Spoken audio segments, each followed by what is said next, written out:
Hola a todos.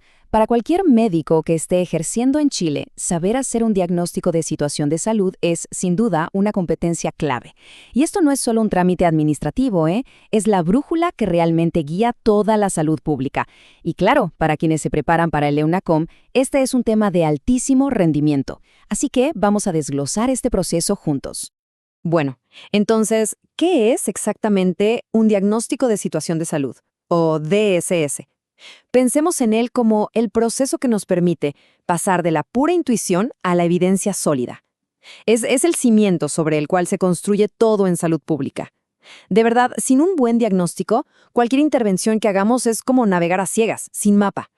Y como se imaginan, dominarlo es absolutamente crucial. Por eso, el objetivo de esta revisión es bien simple. Vamos a desglosar su ejecución, paso por paso, para entregar todo el conocimiento necesario y así enfrentar con seguridad esos casos clínicos y preguntas de planificación sanitaria que, sí o sí, aparecen en el examen. Ok, esta es nuestra hoja de ruta. Vamos a empezar con las bases de la planificación. Luego nos vamos a meter de lleno en el punto crítico, que es la priorización de problemas. Después, veremos cómo transformar los datos en acción. Y al final, vamos a destilar los puntos que no se pueden olvidar para el EUNACOM.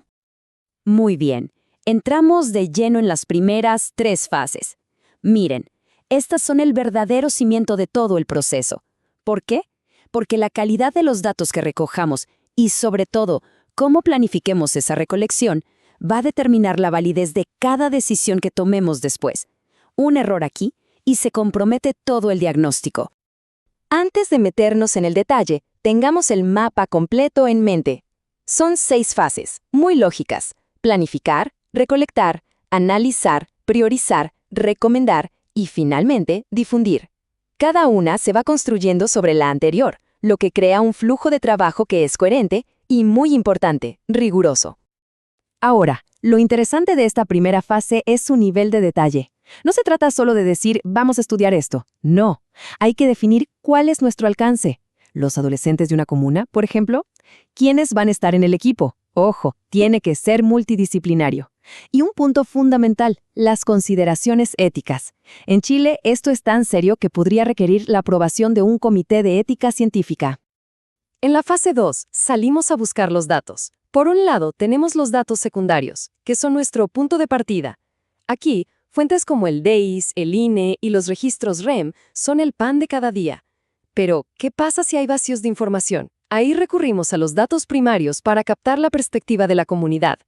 Por ejemplo, el DEIS nos puede mostrar que subió la tasa de suicidio adolescente a nivel nacional, pero solo los grupos vocales con los jóvenes de la comuna nos van a decir si eso tiene que ver con la presión en el colegio o con el ciberacoso.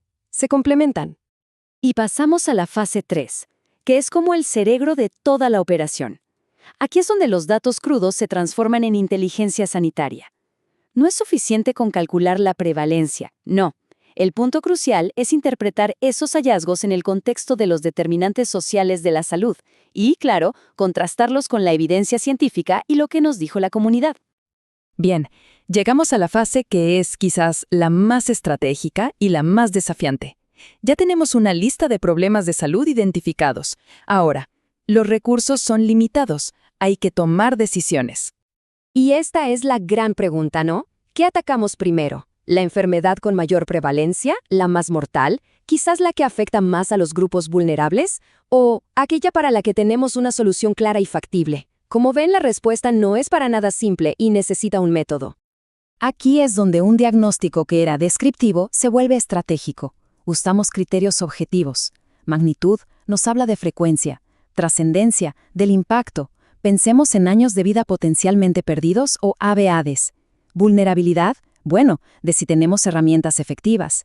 Factibilidad, de si es realista actuar. Y la equidad, que es un criterio ético, nos obliga a mirar a quienes están en una peor situación.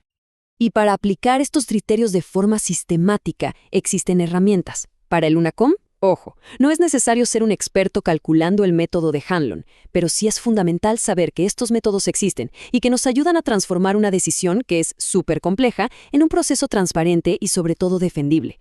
Con nuestras prioridades ya claras, la siguiente pregunta es obvia. ¿Y ahora qué hacemos? Vamos a ver cómo se transforma todo este conocimiento en un plan de acción concreto y cómo se comunica de manera efectiva. En la fase 5, el punto clave es que las recomendaciones deben ser SMART, es decir, específicas, medibles, alcanzables, relevantes y con un plazo definido. Y esto nos lleva a pensar más allá del sector salud. Por ejemplo, para la depresión adolescente, no basta con proponer más psicólogos, hay que proponer acciones intersectoriales con el sector de educación. Y finalmente la fase 6. Miren, un diagnóstico que no se comunica es básicamente un esfuerzo inútil. Es vital redactar un informe técnico claro, por supuesto, pero también hay que saber adaptar el lenguaje para las distintas audiencias, desde los directivos del servicio de salud hasta la propia comunidad. Y aquí hay un paso ético fundamental, la devolución de resultados. Es nuestra responsabilidad informar a quienes participaron y así cerramos el ciclo de colaboración. Perfecto. Ahora vamos a consolidar todo esto. Nos vamos a enfocar en los conceptos de mayor relevancia para el EUNACOM, así que presten especial atención a lo que viene ahora. Esta tabla resume las herramientas. Hay que entender muy bien cuándo usar cada una. Las herramientas cuantitativas nos dan el qué y el cuánto. Las cualitativas nos dan el por qué y el cómo. Y las de priorización, claro, nos ayudan a decidir el dónde vamos a empezar a actuar. Memorizar estas fuentes es oro.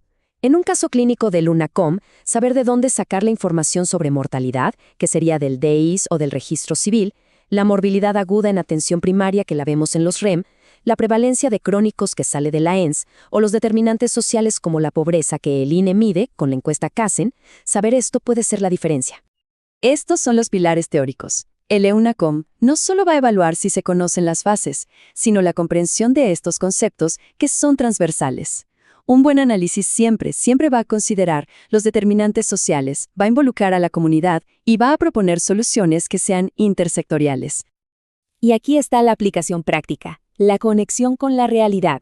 El DSS no es un ejercicio académico que se queda en un cajón. No, es la herramienta que alimenta directamente la planificación local, como el Plan de Salud Comunal, que es un instrumento de gestión clave en la atención primaria de salud en Chile.